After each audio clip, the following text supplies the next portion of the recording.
יהודי ויתד כמובן לא התעסק בזה, מבחינתם זה לא היה.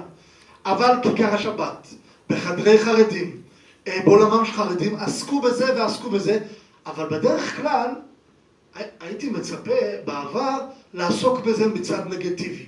לכתוב שהייתה משוגעת, לכתוב שהחרדים צודקים. לא, ראיתי שיח די חופשי ודי שיח שהביא את מגוון הדעות. אני חייב לציין, כאדם לא דתי, שדווקא במקרה הזה התקשורת החילונית נהגה לא בהגינות. כי אמנם, כי הסיפור הזה הוא מקרה חריג. אסתי ויינשטיין המנוחה זה מקרה מאוד חריג והוא לא מקרה מייצג. אני לא אומר שחסידות גור היא לא חסידות דורסנית, היא חסידות דורסנית, חסידות בעייתית. אבל עשו עליהום על משפחה שיחסית הייתה מודרנית, על סיפור מאוד מאוד מורכב. אבל התקשורת החרדית, אני ראיתי שהיא הביאה מגוון דעות. היא די הביאה מגוון דעות לדעתי, זאת מהפכנות. זה לא משהו שהיה פעם. פעם זה לא היה כדבר. הרשמית עדיין לא רוצה לעסוק בדברים האלה. מצד שני, ישנה ריאקציה, כלומר תגובה והבנה שהאינטרנט הוא אימא של הסכנות של החברה החרדית, ולכן הרבנים יצאו חוצץ נגד האינטרנט.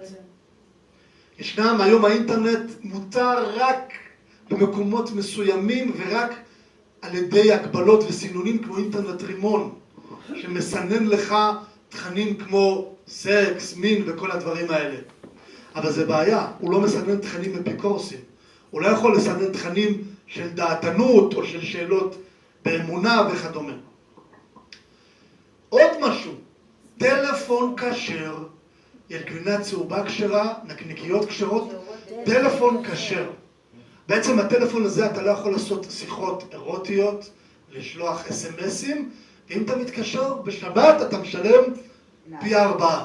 כדכתיב, כל המתקשר בשבת, פי 4 או 2 ישלם.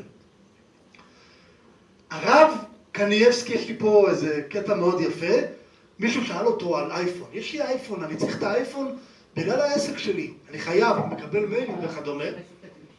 אז הוא אומר לו, במענה לשאלת בעל עסק שיש בידו מכשיר אייפון, אני צריך מאוד לעסקיו, הוראה מרן שליטה, אסור להחזיקו ועליו לשורפו, ואסור למכור אותו, ודינו כמכירת כלי זין לגוי.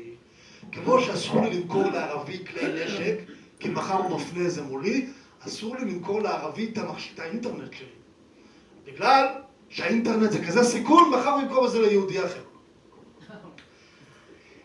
שימו לב, עוד פשקביל, 67 גירשו ומכרו את נשיהם וידיהם בגלל האינטרנט. ה-67 האברכים גילו את האינטרנט, הכירו איזה מאהבת או משהו, התגרשו ועזבו את הבית.